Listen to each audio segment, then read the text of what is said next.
Have you ever been involved in a job? For instance, five friends decide they want to contribute 50,000 every month. And so every month, one person takes 250, the other person 250, and it goes round. Imagine being five people and you're the last to pack. Everybody takes 250. When it gets to your turn, the whole thing just scatters. Since then, you begin to hear that my daddy died, my wife is in labor. They begin to make excuses and they cannot contribute yours. The similar experience is when you are so invested in your friends' lives. You're invested to the point that when they are selling jewelry, you're not a jewelry person, you go and you buy. They're selling clothes, even if it is for men. You're a woman, you will buy for your brothers or for your husband. They are producing movies, you will go and watch in the cinema, pay. But for some reason, when it is your turn, there is a deafening silence. Nobody is there to even cheer you on. Nobody is there to say, take this, take that. Sometimes, if you're someone who reads spiritual meaning to everything, you begin to think that there's something called Eron Korira in Yoruba language, sudden skin of hatred, where people who like you suddenly turn against you. You begin to think there's a spiritual force. Other times, you think it is bad luck.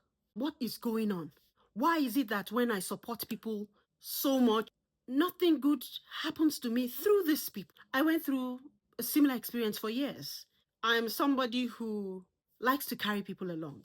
I remember many years ago when I had a taste of first production by a friend. I was fighting tooth and nail. No, I have this senior colleague. I love her so much. No, she must play that lead. I was fighting. I have this male friend. He must play the lead. I was fighting for everybody, and I just had a few scenes there. I wrote the film. I fought tooth and nail. There are several occasions when my friends are selling clothes. I will buy.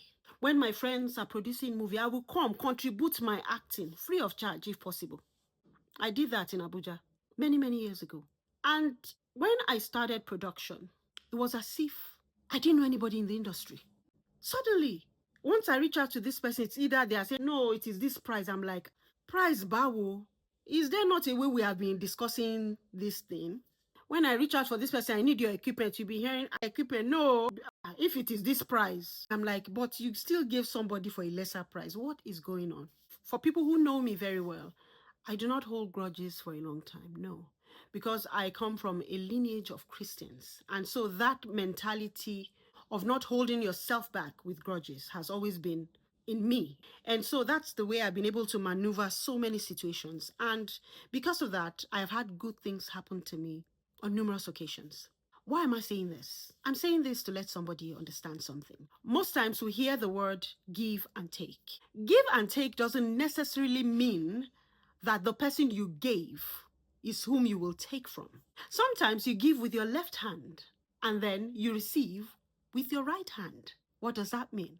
The person you gave is on your left, but the person who is going to give you is on your right. We make the mistake of thinking that because I have sown into this person's life, it is mandatory for that person to assist me because I know that person has. Yoruba people say something. They say, Ajumobi ko kontanu. What does that mean? The fact that we are born from the same parents does not mean that you would have empathy for me.